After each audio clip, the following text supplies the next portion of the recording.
The Alaska cruising season is right around the corner, and if you're visiting the last frontier this year, you may be wondering what to pack. Here is what we recommend from firsthand experience. Number 1, layers. This is most important as temperatures can fluctuate greatly from morning to midday and evening and depend a lot on whether you're at port or sailing.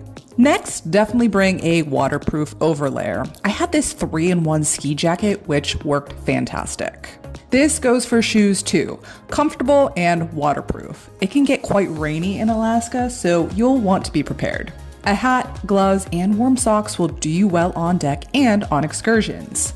Don't forget your swimsuit and flip-flops if you plan on using the pool or spa. And if you plan on doing any formal nights or nice dinners, make sure to pack a couple fancy outfits too. If you are interested in seeing a full comprehensive packing list for Alaska, check out our YouTube video called What I Packed versus What I Wore versus What I Wish I Packed.